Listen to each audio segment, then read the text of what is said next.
पुलवामा से आई हूँ, लेकिन पाकिस्तान में मेरा ताल्लुक कराची से है। मैं पुलवामा से हूँ और पाकिस्तान में मेरा ताल्लुक कराची से है। नमस्कार। ये जो कोरोना वायरस है ये तो आज न कल ख़त्म होगा ही होगा, लेकिन पाकिस्तान में मेरा ताल्लुक कराची से है। ये वाला जो वायरस है पता नहीं कब तक जिंदा रहेगा, है ना। इनका सच जो है उजागर है, लेकिन इनका बीता कल नासूर था और आने वाला कल भी दर्दनाक हो सकता है। हमारे लिए ज़रूरी है कि इनका जो सच है उसके पीछे के सच को हम जानें। यहाँ की गवर्नमेंट हिंदुस्तान की अगर हमें एक्सेप्ट करती है तो ठीक है, अगर नहीं तो वो हमें डिपोर्ट करे, हमें वापस करे। सुन लिया आप लोगों ने, हिंदुस्तान की गवर्नमेंट हमें एक्सेप्ट करे या फिर डिपोर्ट करे, हमें वापस करे। अरे भाई कौन है आप लोग? हिंदुस्तान की गवर्नमेंट क्यों आपको एक्सेप्ट करे, क्यों डिपोर्ट करे, क्यों वापस करे? अब डॉक्टर हो, इंजीनियर हो, सफाई कर्मी हो, हिंदुस्तान की तरक्की में कोई हाथ बटाने वाली हो, आखिर आप हो कौन? हिंदुस्तान की गवर्नमेंट क्यों कुछ करे, ये जानना जरूरी है कि ये जो खवातीन, ये जो औरतें हैं, ये एक्चुअली में हैं कौन। बेसिकली हम लोग जो है पाकिस्तानी ख़वातीन हैं, हमारी तादाद यहाँ पर 350 के करीब है और हमारी जो शादियां हैं वो कश्मीरी लड़कों से हुई थी। जो कश्मीरी लड़के यहाँ कश्मीर वैली से पाकिस्तान चले गए थे, वैली के हालात से मुतासिर होकर वहाँ इन लोगों ने पनाह ली और वहाँ पर हमारी शादियाँ हो गई। तो भाई लोग सच्चाई ये है, दरअसल कश्मीर घाटी को भारत से अलग करने के लिए एक लंबी साजिश पाकिस्तान की तरफ से होता आया है। तो पाकिस्तान की सेना को साथ मिलता रहा जो कश्मीर में अलगाववादी ताकतें हैं और जो मेन स्ट्रीम के नेता हैं जो पॉलिटिक्स में हैं। इन सब मिल कर के एक साजिश के तहत जो कश्मीर के नौजवान हैं, जो मुस्लिम नौजवान हैं, भटके नौजवान हैं, जिनका ब्रेन वॉश किया गया, जिनके जिहाद की घुट्टी जिनको पिलाई गई, उनको पीओके में भेजा जाता रहा ट्रेनिंग के लिए, आर्म्स ट्रेनिंग के लिए। तो पाकिस्तान में इनको इज्जत की नज़र से देखा जाता था, मतलब दे वर कंसिडर्ड पावरफुल। हाथ में बंदूक, सेना का साथ, खाने पीने की अच्छी व्यवस्था और जिहादी। ये जो खाली खुपड़ी वाले जिहादी मानसिकता के पाकिस्तानियों ने क्या किया, इन कश्मीरी युवकों को अपनी बेटी देना शुरू किया, निकाह करने लग गए लोग। और ऐसा है कि ट्रेनिंग तो होती थी पीओके में, जो पाकिस्तान ऑक्युपाइड कश्मीर है, लेकिन पूरा पाकिस्तान के मेहमान थे और कहीं भी जा सकते थे। तो उनकी पत्नियां कराची की भी हैं, सिंध की भी हैं, मतलब हर तरह की हैं। तो ये जो औरतें हैं वो पाकिस्तानी औरतें हैं जिन्होंने कश्मीरी मिलिटेंट से जो ट्रेनिंग के लिए गए थे उनसे शादी की, निकाह किया। अब सवाल है, ये जानना जरूरी है कि ये लोग अब जब ट्रेनिंग लेने के लिए गए नौजवान, वहाँ शादी की, इंडिया कैसे आए, भारत में कैसे दाखिल हुए, घाटी कैसे पहुँचे, सुनिए। शादियों के चंद साल बाद उमर अब्दुल्ला साहब के दौरे हुकूमत में जब इंडियन गवर्नमेंट ने इन लोगों की वतन वापसी का ऐलान किया, तो उसी ऐलान के सुनते ही इनमें से कुछ अक्सर और बेशतर लड़के जो हैं उन्होंने अपने वतन की वापसी का रास्ता लिया और हम लोगों ने जो रास्ता इख्तियार किया है, तकरीबन सभी लड़कों ने जो यहाँ पर आए हैं पाकिस्तान से, कश्मीरी लड़के वापस अपनी फैमिलीज़ को लेकर, हम लोगों ने जो रास्ता इख्तियार किया है वो नेपाल का रास्ता इख्तियार किया है। हम लोग नेपाल के रास्ते से यहाँ कश्मीर में दाखिल हुए हैं। अब बात समझ में आ रही है। 2010-11 में उमर अब्दुल्ला जम्मू कश्मीर का मुख्यमंत्री था। ये सबसे छोटी उम्र का मुख्यमंत्री उमर अब्दुल्ला, और उमर अब्दुल्ला ने एक प्लान बनाया था कि ये जो आर्म्स मिलिटेंट्स हैं जिन्होंने प्रशिक्षण ली पाकिस्तान में जाके घाटी में आतंक फैला रहे हैं, क्यों ना उनको एक पैसेज दिया जाए, एक रास्ता दिया जाए। तो केंद्र सरकार से मिलकर उमर अब्दुल्ला ने एक प्लानिंग तैयार की थी कि ये जो मिलिटेंट्स हैं जो सरेंडर करेंगे, हथियार डालेंगे, उनको मेन स्ट्रीम में आने का मौका मिलेगा, उन्हें माफ़ किया जाएगा। तो प्लानिंग तो अच्छी थी, लेकिन इसे अलगाववादी ताकतों ने हवा दी और ये जिहादी मानसिकता वाला खुद उमर अब्दुल्ला ने भी इसको अपने तरीके से हैंडल किया। ये हवा फैला दी कि जो भी मिलिटेंट्स हैं वो किसी भी तरह इंडिया में घुस आएँ, कश्मीर में आ जाएं, तो फिर भारत सरकार के साथ बात चल रही है, सब ठीक हो जाएगा, उनको मेन स्ट्रीम में ले आया जाएगा, उनको कागज़ मिल जाएगा, उनको जीने के लिए जो भी ज़रूरतें चीज़ होती हैं वो मिल जाएंगी, सुविधाएं मिलेंगी, वो मेन स्ट्रीम में आ जाएंगे, सो वो सरेंडर करें। जो ट्रेनिंग के लिए गए थे, वहाँ रहने लग गए थे, जिनको आने का मौका नहीं मिल गया था, यहाँ आर्मी सख्त हो गई थी, वो कश्मीर बांग्लादेश के रास्ते अपनी पाकिस्तान की बीवियों के साथ किसी तरीके से घाटी में दाखिल हुए। अब जैसे ही दाखिल हुए तो यहाँ सरकार थी उमर अब्दुल्ला की, अलगाववादी ताकतों से उनकी मिली भगत थी, सबका खैर मकदम हुआ। बड़ी तसल्ली से लोग अपनी अपनी जगह सेटल हो गए और आतंक की खेती से जुड़ गए। अब क्या समस्या हो गई है आगे, ये जरा सुनिए।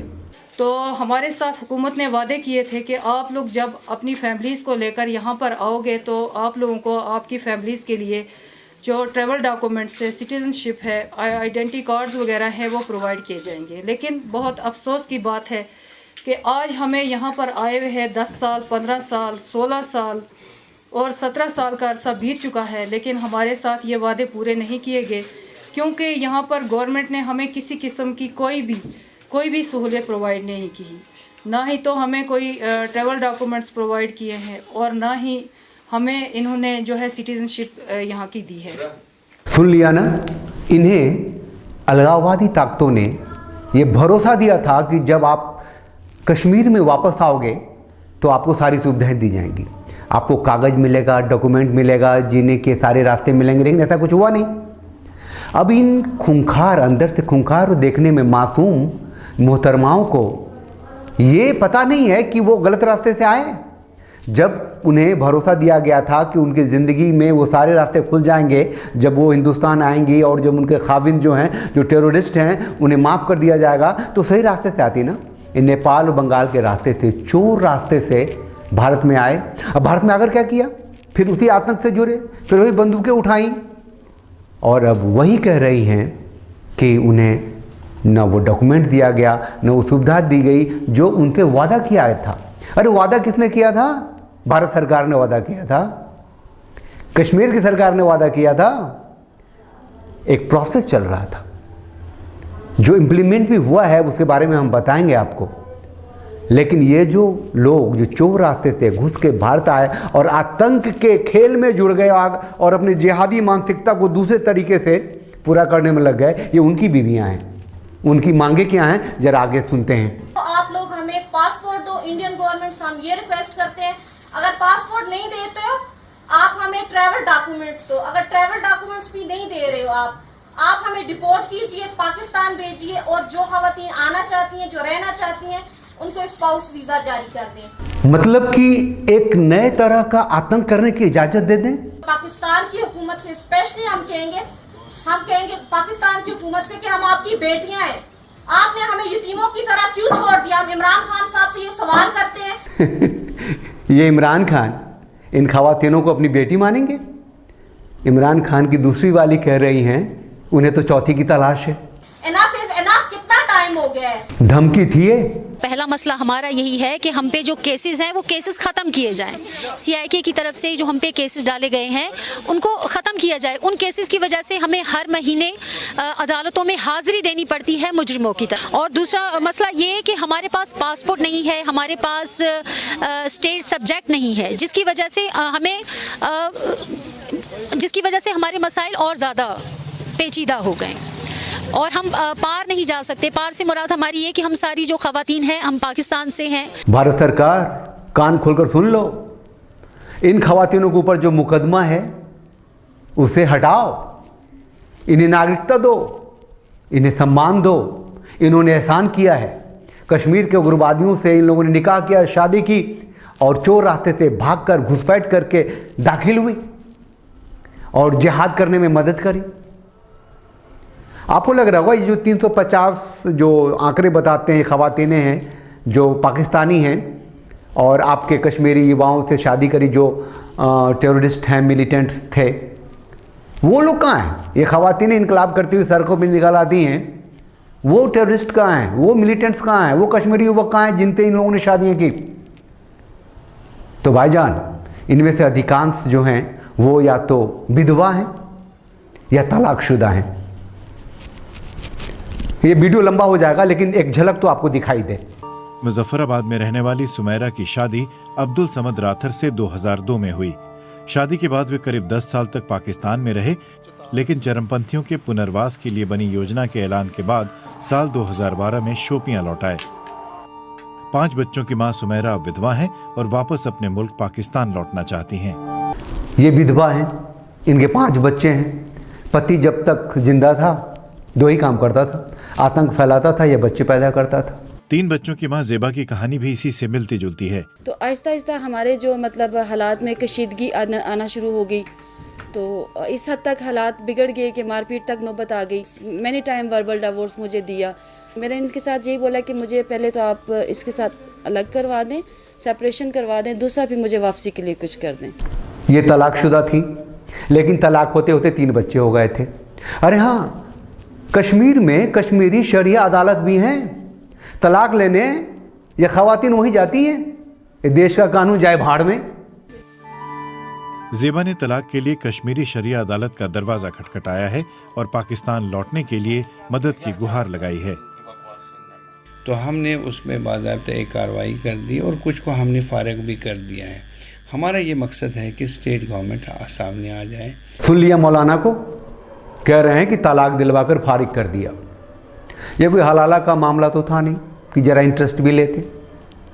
हाँ, नागरिकता तो शरिया दिला नहीं सकती, तो इसलिए कह रहे हैं कि स्टेट को इसमें दखल देनी चाहिए। ये जो अलगाववादी नेता है यासिन मलिक, जो भी जेल में है, ये भी तो पाकिस्तान का दामाद ही है।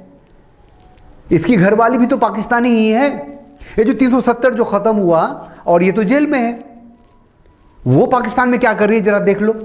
ऐसी कातिल, ऐसी दहशतगर्द हिंदुस्तान की जो आर्मी है, और अब तो पूरी उनका मुल्क आ गया है हमारे ऊपर कब्जा करने के लिए। तो अब कौन बचाएगा? अल्लाह की ताकत बचाएगी। आप सब वो मौजा देखेंगे। पाकिस्तान जिंदाबाद। ये जो यासिन मलिक की घरवाली है, जो अभी इनकलाब कर रही है, जहर उगल रही है भारत के खिलाफ पाकिस्तान में, इससे कुछ कम जहर धारा 370 हटने से पहले उमर अब्दुल्ला ने नहीं उगला था। प्रधानमंत्री बनाने निकल पड़ा था वो कश्मीर में। सुन लीजिए। हमारी पहचान अपनी होगी, हमारा आईन अपना होगा, हमारा झंडा अपना होगा। हमने उस वक्त अपना सदर रियासत और वजीर आजम भी रखा था जो उन्होंने काटा। इंशाल्लाह उसको भी हम वापस ले आएंगे। भाई लोग, 1988 से 2019 तक 21,451 लोग आतंकवादियों के हाथे मारे गए, जिसमें 6,450 तो सिक्योरिटी पर्सनल, आर्मी ऑफिसर्स और पुलिस के थे। इतनी बड़ी संख्या में जो हत्याएं आतंकवादियों ने की हैं और जिसके पीछे अलगाववादी और ये मेन स्ट्रीम के नेता भी रहे हैं, उन्हें तो ढंग की उचित सज़ा जरूर मिलेगी। देश राष्ट्रभक्तों के हाथ में है। जानना जरूरी है इन चीज़ों को, जो हमेशा से हंगामा होता रहा है, जो सच था आतंकवाद का, उसके पीछे का सच जो अब दिखाई दे रहा है। अब जिनकी बीवियां, जिनके बच्चे मतलब विधवा हैं, तलाकशुदा हैं, 4-4, 5-5, 6-6 बच्चे हैं, वो सब भारत के सिर पे। हम आते रहेंगे आपके पास। आप अपना कमेंट, अपना विचार इन औरतों के साथ क्या होना चाहिए, वाकई एक सही राय कमेंट बॉक्स में जरूर दीजिए। आप चैनल को लाइक कीजिए, सब्सक्राइब कीजिए और जुड़े रहिए हमारे साथ। आज के लिए बस इतना ही। नमस्कार, जय हिंद।